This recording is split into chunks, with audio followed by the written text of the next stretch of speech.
The room was silent except for the sharp echo of one voice. "Go back to the Bayou, Senator," Ilhan Omar said, her words slicing through the tense air like a blade. The chamber stirred gasps, whispers, even a few uneasy chuckles. Everyone turned toward Senator John Kennedy, waiting for the trademark fire he was known to unleash when challenged. But instead, Kennedy just smiled. Calm. Still. Eyes steady, as if he had already decided his words long before the insult ever came. That moment would go down as one of the most unexpected in Senate history. It had started hours earlier, during a heated hearing on rural poverty and government accountability. The topic, on paper, was about budget allocations.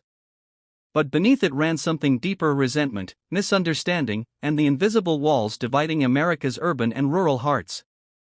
Kennedy, representing Louisiana's small towns and struggling farmers, had spoken passionately about forgotten communities, about people working 2 jobs and still going hungry, about the quiet dignity of those who kept going despite being ignored by Washington. Ilhan Omar, fierce, intelligent, and unafraid to speak her mind, had challenged him repeatedly. To her, Kennedy's speeches often sounded like nostalgia dressed as policy.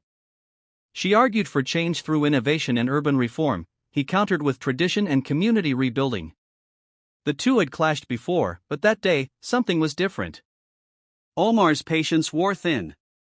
"You keep talking about the Bayou like it's America's beating heart," she said sharply. "But maybe it's time you go back there, because the rest of us are trying to move forward." The room froze.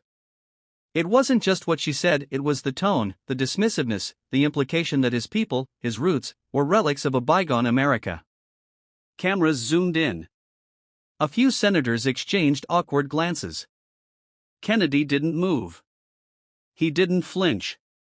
He simply placed his hand on the microphone, looked at Omar, and said quietly, "Ma'am, I never left." The chamber went dead quiet. Kennedy leaned forward, his voice soft but carrying the weight of 100 lifetimes. "You see, when you grow up in a small Louisiana town, when your neighbors are like your family, when your mama stretches one meal to feed 5 mouths, when your daddy works till midnight fixing engines just to pay the light bill, you don't forget that. You carry it with you. Every speech I make, every vote I cast, every stand I take, that's me bringing a piece of that Bayou right here, because those people deserve a voice just as much as anyone in Minneapolis, New York, or D.C." He paused, looking around the room. "So no, I won't go back to the Bayou. I am the Bayou. It's where I learned compassion, honesty, and grit. It's where I learned that even the poorest man can hold his head high if he works hard and tells the truth. Maybe Washington could use a little more of that." The silence broke with murmurs of agreement. A few sen.